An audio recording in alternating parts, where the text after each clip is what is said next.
Assalamualaikum warahmatullahi wabarakatuh. Innal hamdalillah nahmaduhu wa nasta'inuhu wa nastaghfiruh wa na'udzu billahi min syururi anfusina wa min sayyiati a'malina. May yahdihillahu fala mudilla lahu wa may yudlilhu fala hadiyalah. Asyhadu an la ilaha illallah wahdahu la syarikalah wa asyhadu anna Muhammadan 'abduhu wa rasuluhu la nabiyya ba'dahu. Qala rabbi syrah li sadri wa yassir li amri wahlul 'uqdatam min lisani yafqahu qawli, amma ba'd.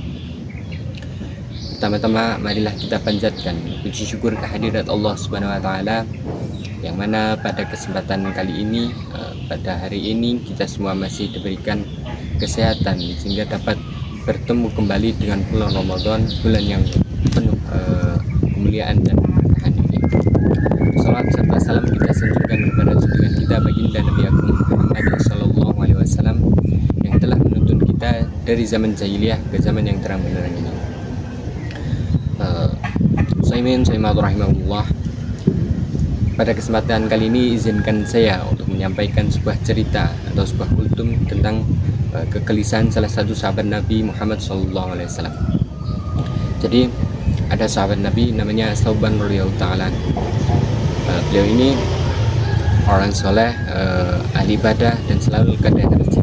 Jadi beliau ini terkenal di antara para sahabat Nabi yang ahli masjid. Bahkan beliau mempunyai posisi khusus di masjidnya, ini pojok kanan. Pojok kanan ini posisi favorit beliau yang sudah diketahui pasti setiap Nabi Muhammad SAW datang ke masjid, beliau sudah berada di posisi tersebut. Karena bayangannya bukan ingin mojok, beliau memilih posisi tersebut bayangannya karena saya akan lebih khusyuk di posisi pojok kanan karena tidak terganggu banyak orang dan tidak mungkin mengganggu banyak orang. Jadi beliau sangat berhati-hati dalam melaksanakan ibadah, makanya beliau memilih posisi tersebut karena beliau bisa lebih khusyuk dalam menjalankan ibadahnya. Yang paling menarik, sahabat mulia ini kan rajin ke masjid, i'tikaf di sana beribadah, dan diketahui oleh Nabi dengan sifat-sifatnya yang luar biasa ini, masya Allah. Kan tapi nampaknya kok orangnya kok tidak berimbang dengan keadaan fisiknya gitu. Orangnya kok kelihatannya kurus gitu kan, seperti orang yang jarang makan dan sebagainya.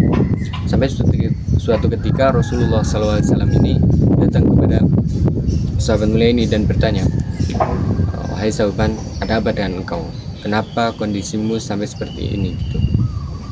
Kemudian sahabat mulia ini menjawab, ya Rasulullah, saya seperti ini dengan kondisi fisik yang seperti ini bukan karena tidak mendapatkan makanan. Artinya makanan ada di saya, di rumah ada. Kemudian saya juga bukan orang yang enggak mampu berjihad. Jadi jangan dilihat dengan kondisi fisik yang seperti ini. Apabila disebutkan jihad fisabilillah, saya enggak berangkat. Tidak ya Rasulullah, justru saya akan berangkat di posisi paling depan. Kemudian jangan engkau anggap dengan kondisi fisik saya yang kurus seperti ini, engkau bandingkan, engkau anggap seperti orang yang lemah. Orang yang lemah ketika sakit gitu. Tidak ya Rasulullah. Dan tetapi yang paling indah dari jawaban sahabat-sahabat ini adalah pada jawaban selanjutnya. Yani beliau mengatakan bahwasanya, ya Rasulullah, saya seperti ini, sulit makan, sulit minum, bukan berarti tidak ada makanan, tapi ketika siang datang saya selalu memikirkan Anda, kira-kira malam bertemu lagi nggak dengan Anda ya Rasulullah. Kemudian ketika malam hari datang saya pikirkan lagi Anda, kira-kira besok pagi saya bertemu lagi nggak dengan Anda ya Rasulullah. Kemudian yang paling membuat saya sulit untuk menyentuh makanan adalah kalau di dunia saya masih bisa melihat Anda, saya masih bisa mencari Anda ya Rasulullah. Akan tetapi kalau di akhirat, apabila saya di surga, apakah saya masih melihat Anda, apakah saya masih bersama dengan Anda ya Rasulullah. Jadi beliau ini sangat gelisah, sangat sedih karena khawatir bahwasanya di akhirat nanti beliau akan dipisahkan dari Rasulullah SAW. Jadi Anda bisa bayangkan seorang sahabat Nabi yang mulia yang tiap hari ketemu dengan Nabi, menghadirkan kenikmatan yang luar biasa, tidak mau berpisah dengan Nabi. Sementara itu beliau katakan, saya nggak tahu Rasulullah, saya nggak tahu bahwasanya saya berpisah nggak, saya bertemu lagi nggak dengan Anda, karena Anda ini kan seorang Rasul, seorang utusan Allah. baginda itu kan Rasul, sedangkan saya orang biasa seperti ini. Saya khawatir ketika di akhirat Allah tempatkan Anda di posisi tertinggi, kemudian saya ini siapa gitu. Jadi beliau ini sangat khawatir ketika di akhirat beliau berbeda tempatnya atau di posisi yang jauh dari Rasulullah SAW. Makanya beliau ini sampai kondisi fisiknya seperti itu karena beliau sangat gelisah, sangat sedih dengan pikiran beliau yang takut akan berpisah dengan Rasulullah SAW. Karena begitu cintanya sahabat-sahabat ini kepada Rasulullah SAW. Dari pertanyaan sahabat-sahabat ini, kemudian Allah Subhanahu Wa Taala menurunkan Quran surat An-Nisa ayat 69. A'udzu billahi minasyaitonir rajim. Bismillahirrahmanirrahim. Wa man yuti'illaha war rasula fa ulaika ma'al ladzina an'ama Allahu 'alaihim minan nabiyyin was-siddiqin wasyuhada'i was-shalihin wa hasuna ulaika rafiqa.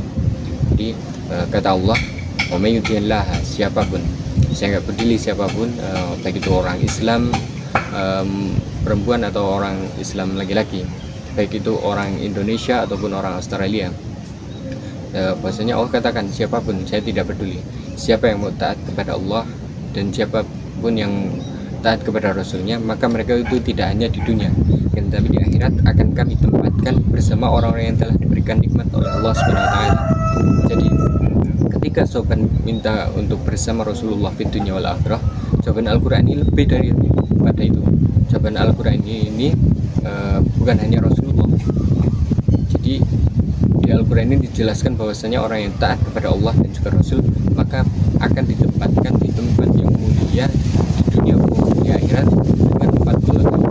Pertama itu minan nabiyina, dari para nabi, siddiqina, dan orang-orang yang saleh, orang-orang yang berbuat kebaikan, berbuat kebenaran, orang-orang yang jujur.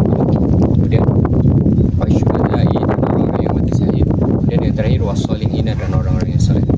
Jadi ketika kegelisahan beliau ini tidak kunjung sembuh, maka Allah menurunkan ayat ini sebagai balasan karena semua amalan yang beliau lakukan. Jadi ketika setelah turunnya ayat tersebut, sahabat ini bagiannya luar biasa. Jadi setelah itu beliau tingkatkan lagi amalnya, tingkatkan lagi ibadahnya, bahkan terutama ke masjidnya itu lebih rajin lagi, karena beliau sangat menginginkan untuk terus bersama dengan Rasulullah SAW di dunia wal akhirah. Jadi teman-teman yang mulia, pada kesempatan ini, pada kesempatan bulan ini, di bulan yang penuh berkah ini, marilah kita gunakan untuk mengamalkan dua perintah tadi, yakni yuti'illah wa rasul. Karena apa? Karena balasan yang Allah berikan dengan menjalankan dua perintah tadi itu luar biasa. Balasannya itu bukan hanya di akhirat, tapi akan dibalas oleh Allah di dunia dan di akhirat dengan posisi tempat yang mulia, dengan derajat yang tinggi di dunia wal akhirah.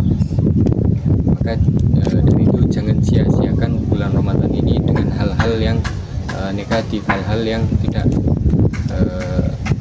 ada faedahnya. Jadi gunakanlah sebaik-baiknya untuk menjalankan perintah Allah dan perintah Rasul.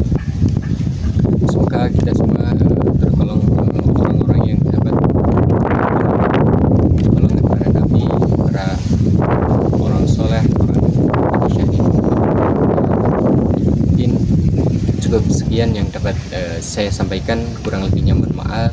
Akhirul kalam, kita surah al-mustaqim. Wassalamualaikum warahmatullahi wabarakatuh.